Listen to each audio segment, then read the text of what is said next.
বিপদ যদি কখনো এমন পর্যন্ত পৌঁছায় যায়, আপনি আপনার চতুর্দিকে অন্ধকার আর অন্ধকার, আপনি তখনও অন্তরে বিশ্বাস রাখবেন আমার আল্লাহ একজন আছে, যিনি চাইলে অন্ধকারকে আলো দিতে পারে, অন্ধকারকে আলো দিতে পারে, অন্ধকারকে আলো দিতে পারে। আমার একজন আল্লাহ আছে, যিনি আমার বন্ধু বান্ধব যে গর্তে আমাকে ফেলেছে, ওই গর্ত থেকে আমার আল্লাহ তুলতে পারে, তুলতে পারে আমার আল্লাহ। ওই আল্লাহ আমাকে রিজিকের ব্যবস্থা করে দিতে পারে, হায়াতের ব্যবস্থা করে দিতে পারে, সন্তানের ব্যবস্থা আমার আল্লাহ করে দিতে পারে, আমার ব্যবসার ব্যবস্থা আমার আল্লাহ করে দিতে পারে, আমার চাকরির ব্যবস্থা আমার আল্লাহ করে দিতে পারে, আমার অশান্তি শান্তি সংসারে শান্তির ব্যবস্থা আমার আল্লাহ করে দিতে পারে। কথা বলেন ঠিক কিনা? আল্লাহ চাইলে, বলেন আল্লাহ চাইলে। আল্লাহ কখন দিবে? মনে রাখবেন, যখন আপনি এই বিশ্বাস অটল থাকবেন। জীবনে যাই হোক, মনে একটা কথা রাখবেন, কি আছে? বলেন, আবার আমার মুখে মুখে বলেন আছে। জিজ্ঞেস যদি করে কেউ কে আছে, আপনি বলবেন যে আছে। আবার বন্ধু জিজ্ঞেস করলো এই বিপদকালে তোর তো কেউ নাই, আছে কেমনে বললি? তখন আপনি বলবেন যে আমাকে মায়ের পেটে খেয়াল রেখেছিল, তিনি আছে আমার সাথে। যিনি আমাকে রূহ জগৎ থেকে আমার বাবার পিঠে এনেছিল, তিনি আছে আমার সাথে। যিনি আমাকে মায়ের পেটের পানির ভিতরে নিঃশ্বাস নেওয়ার ব্যবস্থা করে দিয়েছিল, তিনি আছে। যিনি আমাকে দেখার দুইটা চোখ দিয়েছেন, তিনি আছে। যিনি আমার নিঃশ্বাসের প্রত্যেকটা সেকেন্ড হার্টের খবর রাখে, তিনি আমার সাথে আছে। তিনি আমার আছে, তিনি আমার আছে। সুবহানাল্লাহ বলতে থাকি না? তিনি আমার আছে। এবার আপনি যখন আপনার বিপদকালে সর্বদাই নবীর প্রেম নিয়ে এই কথাটা বলতে পারবেন, একজন আছে, আপনার দায়িত্ব শেষ। ভাই একটু বুঝে বুঝে বলেন না সুবহানাল্লাহ। আপনার আমার দায়িত্ব। এবার দায়িত্ব হচ্ছে যার নাম আপনি বলেছেন, ওনার দায়িত্ব। আপনার আমার দায়িত্ব কি? বিপদে আপদে কষ্ট মুসিবতে শুধু এতটুকু বলা আছে, দিবে, দেখে, শুনে, দিবে, আছে আছে আছে। আমি বেওয়ারিশ নই, আমার একজন মালিক আছে। এবার আপনি এক সপ্তাহ, এক মাস, এক বছর, 2 বছর এটার উপর ছিলেন, আছে আছে আছে। যেদিন আপনার আছে বলাটা ওনার পছন্দ হয়ে যাবে, বুঝে বুঝে গন, বুঝে বুঝে গন, বুঝে বুঝে গন। যতদিন ওনার পছন্দ না হয় ততদিন আপনাকে বলতে হবে আছে। শুনি নাই, কি বলবেন? আবার বলেন, আবার বলেন। 2 বছর শেষ, আবার বলেন। 5 বছর শেষ, আবার বলেন। 15 বছর শেষ, আবার বলেন। এবার আল্লাহ পাক বলবে যে ভাইয়া ভাইয়া ভাইয়া প্লিজ, ভাইয়া please please, I love you, I love you too. 3, 4, 5, 6, 7 একবার বলি মারহাবা। 15 বছর শেষ, বলেন না 15 বছর। এবার আল্লাহ তাআলা বলবে ফেরেশতা, এই 15 বছর ধরে আমার বান্দা আশা আছে বলতেছে, কি বলে রে? ফেরেশতা বলবে আল্লাহ, তাকে তার বাচ্চা চাচা যখন কষ্ট দিয়েছে, জায়গা থেকে বের করে দিচ্ছে, তখন সে তোমার দিকে তাকাই অপেক্ষা ছিল, তুমি কখন হুকুম দিবা, কখন আদেশ দিবা, কখন বিচার করবা, কখন রায় দিবা, কখন তার পক্ষে কথা বলবা। সে এই আশায় বসেছিল আমার একজন মালিক আছে। বলে না আমার একজন মালিক আছে। আর বন্ধুরা যখন তাকে ব্যবসার ফাঁদে ফেলে তার টাকাটা মেরে খেয়েছে, তাকে লসের মধ্যে ফেলে দিয়েছে, সে নিরাশ না হয়ে সুইসাইড না করে তোমার অপেক্ষায় বসেছিল। যখন ভিসা দিবে বলে 1 নাম্বার ভিসা বলে বিদেশের 2 নাম্বার ভিসা দিয়ে তার সাথে প্রতারণা করেছে, সে সবকিছু জায়গা বিক্রি করে ওই ভিসার টাকাটা দিয়েছিল আল্লাহ। তখন সে নিরাশ হয় নাই, সে বলে যে আমার একজন আছে, আমার একজন আছে, আমার একজন আছে। আমি বেওয়ারিশ নই, আমার একজন মালিক আছে, আমার একজন সৃষ্টিকর্তা আছে, আমার একজন রিজিক দাতা আছে, আমার একজন খালিক আছে। রব্বুল আলামিন বলবে আমার বান্দা এত বছর আমার অপেক্ষায় বসেছিল, এত বছর আমার অপেক্ষায় বসেছিল, এত বছর আমার হুকুমের অপেক্ষায় বসেছিল। এবার সূরা তালাকের 2 নম্বর আয়াতের শেষের অংশ আপনার জন্য চলে আসবে। রব্বুল আলামিনের ফরমান, ওয়া মান ইয়াত্তাকিল্লাহ ইয়াজআল লাহু মাখরাজান, ওয়া মান ইয়াত্তাকিল্লাহ ইয়াজআল লাহু মাখরাজান। সুবহানাল্লাহ বলতে থাকি, সুবহানাল্লাহ সুবহানাল্লাহ সুবহানাল্লাহ। সূরা তালাকের শেষের অংশ আপনার জন্য চলে আসবে। ওয়া মাইয়াত্তাকিল্লাহ ইয়াজআল লাহু মাখরাজান।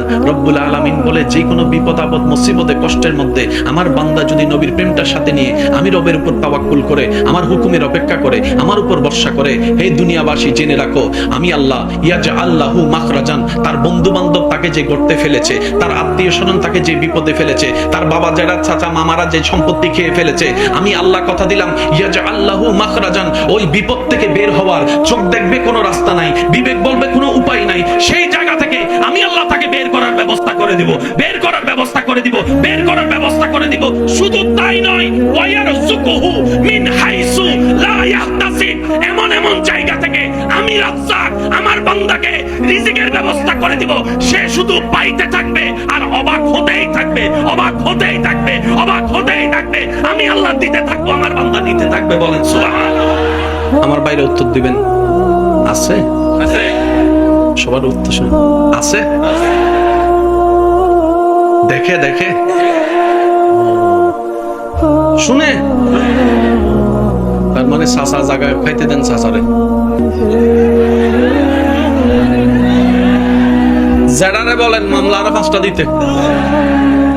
আমি আপনাদের মেহমান মুসাফির হিসেবে বলে যাই, মনে রাখবেন যদি দিলে লাগে নিয়েন। মামারে বললেন মার জায়গা খাইতে, বন্ধুরে বলেন 1 লাখ টাকা মাইরা খাইছে। অভাবের কারণে, গরিব হওয়ার কারণে যে আত্মীয়রা আপনাকে অবহেলা করেছে, 2টা গালি দিয়েছে, বড় কথা বলেছে, শুনেছে? শুনে তাহলে দিতে দেন। বলে না বলে না বলে না বলে না, জোরে জোরে জোরে।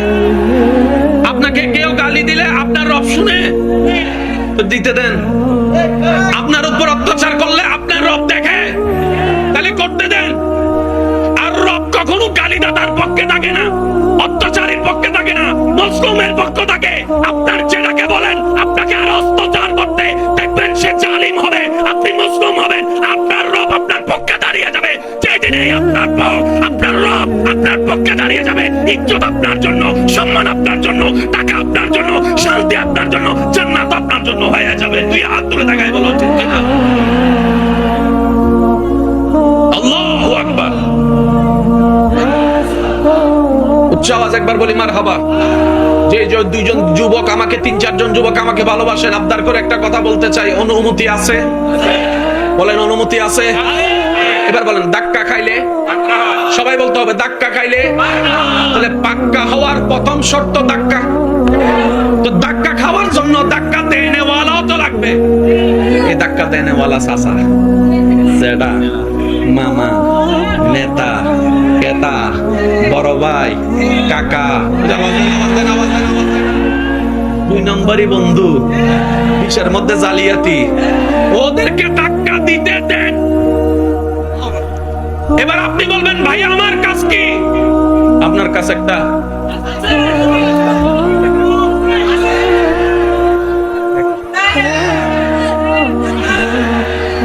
ওনার হুকুম আসা পর্যন্ত আপনার, যেদিন ওনার কথা বলা শুরু করবে তারপরে কইন চাচা আইও, খেলা হবে। জয় কাকে বলে জানেন? খালি ফিল্ডে গোল দিয়ে জয় করে লাভ কি? এটা কি জয়? যখন বিরোধী দল হবে আর্জেন্টিনা ব্রাজিলের মতো খেলোয়াড়, একটা গোল দিলে মনে হবে যেন আপনি বিশ্বকাপ জয় লেগেছেন। কেউ বিশ্বকাপ পেয়ে খুশি হয়, কেউ ব্রাজিল আর্জেন্টিনার মতো দলকে হারায় খুশি হয়। তারা যদি কয় বিশ্বকাপ তো তুই ফার্স্ট নাই, কয় ভাল লাগতো না, 2টা বড় দলের একটা হলো গোল দিছি বেটা, এর চেয়ে বড় হওয়ার কি হইতে পারে? কথা বলেন ঠিক না? ধাক্কা দিলে না আপনি সহ্য করবেন, তো ধাক্কা দেওয়ার আগে যদি আপনি কোন আয় মাঠে চল খেলা হইব, জিতা যাবে? বলেন না জিতা যাবে? আমি সবার মুখে শুনতে চাই জিতা যাবে। দ্বিতীয় একটা কথা এখানে মনে পড়ছে, নোট করে রাখবেন, বলে যাচ্ছি। আমাদের মা বাবাদের, বর্তমান যারা মা বাবারা আছেন, যদি আমার কথা শুনে থাকেন, আমি আপনাদের ছোট ভাইয়ের একটা আবদার মনে রাখবেন। আমরা কিন্তু বাচ্চাদেরকে এখন একটা পড়ালেখার প্রতিযোগিতায় লাগাই দিছি, রোল নাম্বার 1 হতেই হবে, রোল নাম্বার 1 হতেই হবে। কি ব্যাপার? রোল নাম্বার 1 আছে কি? জিনিসটা কি? রোল নাম্বার 1টা কি? আমি আমি বললাম সে ক্লাস 9 পর্যন্ত রোল নাম্বার 1 ছিল, মানলাম। এসএসসি তে গোল্ডেন এ প্লাস পাইছে, মানলাম। ইন্টারে গোল্ডেন একদম টপ এ প্লাস পাইছে, মানলাম। ইন্টারের পরে যাইয়া মাথা আউট হয়ে গেছে, লাভ কি? কথা বলেন না রে ভাইয়া, কোন লাভ আছে? নাম্বার নেওয়ার দরকার নাই, জ্ঞান নেন, জ্ঞান জ্ঞান। আমি কি বুঝতে পারছি কথা? এবার আসেন, সবাই পরীক্ষা দিলে কি পাইতে চায়? এ প্লাস স্কেল ফেট করে না তো? এই এ প্লাসের লগে যদি এক তোলা স্বর্ণ থাকতো তাহলে মনের একটু বুঝ দিতে পারি, গোল্ডেন এ প্লাসটা জিনিসটা সুন্দর হইতো। এবার আস্তে করে বলবো, বুঝলে আওয়াজ দিন, না বুঝলে আওয়াজ দেওয়ার দরকার নেই। বর্তমানে অনেক বড় বড় গোল্ডেন এ প্লাস পাওয়ালা ব্যক্তি এমন কোম্পানির বসের আন্ডারে চাকরি করে যে বসগুলা জীবনে 9 ক্লাসও পাস করে নাই, 10 ক্লাসও পাস করে নাই, এ প্লাসও পায় নাই। গোল্ডেন এ প্লাস যে পেয়েছে সে ক্লাস 9 এর সেই বসকে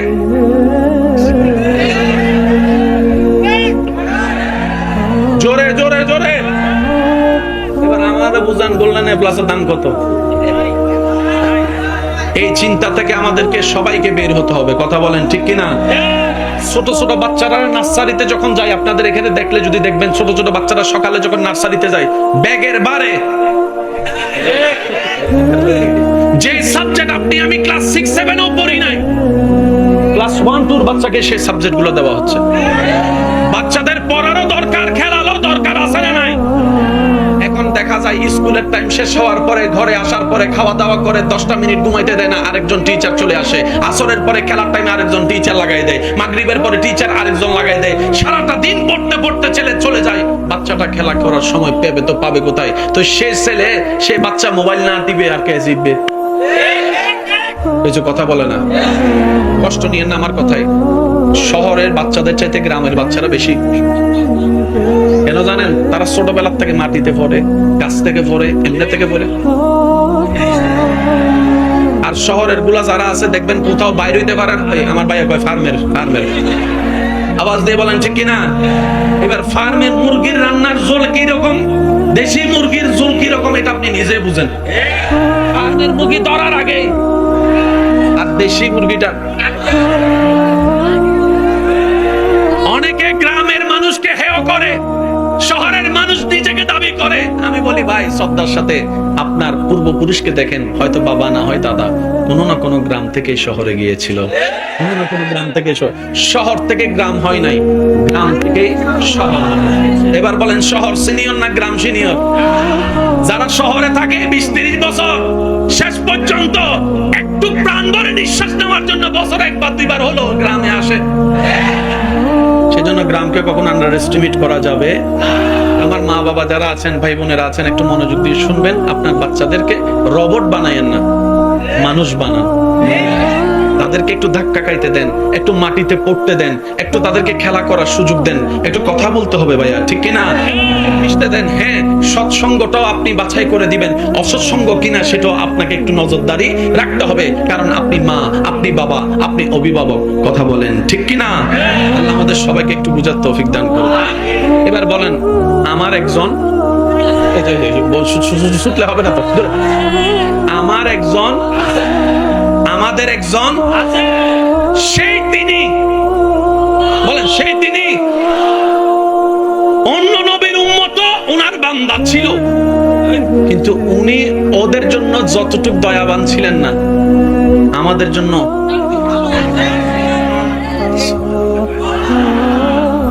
এবার ফেরেশতা জিজ্ঞেস করে, আল্লাহ, আচ্ছা আমি ছোট্ট করে কইলে আপনারা বুঝতে পারবেন। ভাইয়া মনোযোগ আছে সবার ইনশাআল্লাহ। সাজা হয় অপরাধের কারণে। অপরাধ মানি গুনাহ, অপরাধ মানি। আচ্ছা, আপনারা জানেন সমস্ত নবীর উম্মত কার বান্দা? ভাই একটু জোরে বলেন, কার বান্দা? আচ্ছা, ওনাদের বেলায় আল্লাহর সিস্টেমটা কি ছিলেন জানেন? আল্লাহ তাআলা যে কোনো কাজে 3 বার নিষেধ করতেন। কয়বার? প্রথমবার, দ্বিতীয়বার, তৃতীয়বার। যদি তারা না শুনতো, বলে না গজব দিয়ে। যেমন আপনারা জানেন নূহ আলাইহিস সালামের প্লাবনের কথা জানেন, আসমান থেকে অগ্নিবর্ষণের কথা জানেন, বানর বানাই দেওয়ার ঘটনা জানেন, একটু জোরে বলেন না। মুসা নবীর আমলে ফেরাউনের বংশধর সহ গজব মানি শেষ। বলেন গজব মানি, এতটুকু বুঝবেন। এবার আপনারা আমাকে উত্তর দিবেন, শুধু স্টেজ উলামায়ে কেরাম যারা আছে, বাবা দাদা নানার বয়সী যারা আছে, ওনারা একটু শুনবেন। সব নবীর উম্মত কার বান্দা? আগের নবীর উম্মতের গুনাহ বেশি ছিল না আমাদের? আমি বলবো না, আপনারা বলেন। শুনুন, মুসা নবীর উম্মতে ফেসবুক ছিল না, মুসা নবীর ঈসা নবীর উম্মতে ইউটিউব ছিল না, কথা কয় না তো। দাউদ নবীর উম্মতের কাছে হোয়াটসঅ্যাপ ছিল না, আমার কাছে ইউসুফ নবীর উম্মতের কাছে গুগল ক্রোম ছিল না। কিছু কথা বলে না রে ভাই। আগের যুগের উম্মতের মধ্যে রেস্টুরেন্ট, আমাদের আগের যুগের উম্মতের মধ্যে কলেজ ভার্সিটির কিসিং মুসিং টিসিং ছিল না আমাদের সব। এবার বলেন তুলনামূলক গুনাহ কারা বেশি করি? সবার মুখে একটু শুনতে চাই, কারা? তারাও ছিল কার বান্দায়, আমরাও কার বান্দা। তারা ছিল কার জমিনে, আমরাও আছি কার জমিনে। তারা ছিল কার বিধানে, আমরাও আছি কার বিধানে। তারা আছে কার দুনিয়ায়, আমরা আছি কার দুনিয়ায়। এবার ওই একটু হিসাবটা করি, আগের যুগের নবীর উম্মতের চাইতে আমাদের গুনাহটা বেশি। আমাদের অনলাইনে গুনাহ, আমাদের চোখে গুনাহ, আমাদের হাতে গুনাহ, আমাদের স্কুলে গুনাহ, আমাদের কলেজে গুনাহ, আমাদের ভার্সিটিতে গুনাহ, আমাদের রেস্টুরেন্টে গুনাহ, আমাদের বয়ফ্রেন্ডে গুনাহ, আমাদের গার্লফ্রেন্ডে গুনাহ, চ্যাটিং এ গুনাহ, আমাদের ভিডিওতে গুনাহ, আমাদের নজরের গুনাহ, আমাদের মনের মধ্যে গুনাহ। এটা বলেন না রে ভাইয়া। আমাদের মোবাইলে মিথ্যা বলার গুনাহ, মোবাইলে মিথ্যা বলার গুনাহ। আমাদের প্রবাসীর এই যে একটা সেক্টর নিয়ে প্রতারণা করা, 1 নাম্বার ভিসা বলে 2 নাম্বার দেওয়া, সেই দিকে গুনাহ। আমাদের আইল কাটার গুনাহ, জমিন দখলের গুনাহ, ইঞ্চি খাটার গুনাহ, দেওয়াল তুলে দেওয়ার গুনাহ, মা বাবার সাথে বেয়াদবি করার গুনাহ। কথা বলতে থাকেন, ঠিক কি না? ইফটিজিং করার গুনাহ, আমাদের পরকিয়া করার গুনাহ, আমাদের বড়র সাথে বেয়াদবি করার গুনাহ, আমাদের ছোটদের জায়গা জমিন দখল করার গুনাহ। আমাদের গুনাহ তাদের চাইতে 1000 গুণ বেশি। তারা এক সপ্তাহ মিলে যেই গুনাহ করত, আপনি আমি 1 মিনিটে তার চাইতে বেশি গুনাহ করি, তার চাইতে বেশি গুনাহ করি। কথা বলেন ঠিক কি না?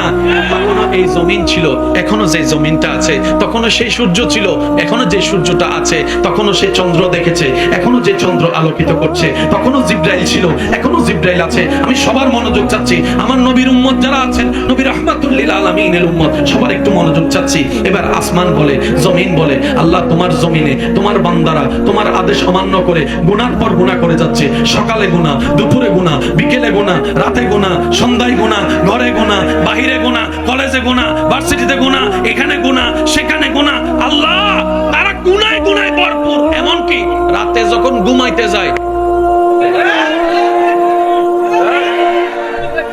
শুনি না, আরো জোরে বলেন। তারা তখনও গুনাহ করে। আল্লাহ তারা যে এত গুনাহ করে, তুমি আযাব দিবা না, আযাব দিবা না, আযাব দিবা না। মাটি বলে আল্লাহ আযাব দিয়ে ধ্বংস করে দাও, জমিন বলে আযাব দিয়ে ধ্বংস করে দাও, সূর্য বলে আযাব দিয়ে ধ্বংস করে দাও। একটু আওয়াজ দিতে হবে। চন্দ্র বলে আযাব দিয়ে ধ্বংস করে দাও। সমস্ত সৃষ্টি বলে আল্লাহ তারা গুনাহ বেশি করে, আযাব দিয়ে। এই যে ভাইয়া প্লিজ, এই যে আযাব দিয়ে ধ্বংস। রব বলে যে না, আমি আপনাদের জ্ঞানের কাছে বিচার রাখলাম। মুসা নবীর উম্মত আল্লাহর বান্দা, আমরাও তো আল্লাহর বান্দা। তারাও গুনাহগার, আমরাও গুনাহগার। তারা একটা গুনাহ 3 বার করলে মাইর, আমরা একটা গুনাহ 10 বার করার পরও কিভাবে সম্ভব? শুনেন, মনে রাখবেন, কোরআন কথা বলে। আল্লাহু আকবার। এবার আল্লাহ তাআলা বলে, ও জমিন, তোদের কথা ঠিক আছে, আগের চাইতে এই বান্দারা একটু বেশি গুনাহ করে, তারপর আমি আল্লাহ আযাব দিব না। আসমান আযাব দিব না, জমিন আযাব দিব না, সূর্য আযাব দিব না, চন্দ্র আযাব দিব না। আল্লাহ কেন গো দিব না? রব বলে যে জমিনে তখন আযাব দিয়েছিলাম যখন সেই জমিনে আমার রাহমাতুল লিল আলামিন নবীকে পাঠাই নাই, কোরআন ডাক দেয়, ওয়ামা কান আল্লাহু লিয়াযিবাহুম ওয়া আনতা ফীহিম। যে দিন থেকে আমার রাহমাতুল লিল আলামিনকে আমি ধরাই পাঠিয়েছি, ওই নবীর খাতিরে ওই আযাব দেওয়ার সিস্টেমটাই আমি বন্ধ করে দিয়েছি। সবার জান হবে, হাসরের ময়দানে বিচার হবে। বলেন সুবহানাল্লাহ।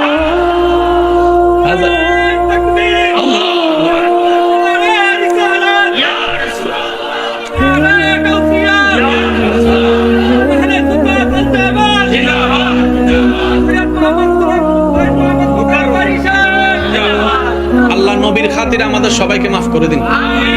আমরা সত্যি করে একটা কথা কইবেন, নিজের গুনার কথা তো আমরা সবাই নিজেরটা জানি, অন্যটা না জানলো। আচ্ছা, আমার গুনাহ, আপনার গুনাহ, আমাদের গুনাহ যদি পরিবারের মানুষে জানতো, হ্যাঁ কি কি বাদ দিত না? আচ্ছা, বাদ দিত না কইছেন, আরেকজনে কইছে কি বাইর করে দিত, বাইর করে দিত। মানে নিজের রক্তের মানুষও যদি আমাদের গুনাহ জানতো, বাইর করে দেওয়ার সময় হেতা কইতো তুইও কম। জামাই যখন বউয়ের কইতো এত গুনাহ, ও কইবো আমিও কইতাম নি। আল্লাহ পাক বলে, আমি আল্লাহ মানুষের দোষকে গোপন করে রাখে, তাদের ইজ্জতকে বজায় রাখে, ইজ্জতকে বজায় রাখে, ইজ্জতকে। সুবহানাল্লাহ, শুনি নাই? আল্লাহ পাক বলে, আগের যুগের উম্মত গুনাহ করলে আমি গুনাহ প্রকাশ করে দিতাম, কিন্তু তোদের গুনাহ আমি প্রকাশ করব না। কেন জানিস? কেন জানিস? কারণ তোদের সাথে আমার হাবিবের একটা সম্পর্ক আছে। এবার আমি বলতে থাকবো, আপনারা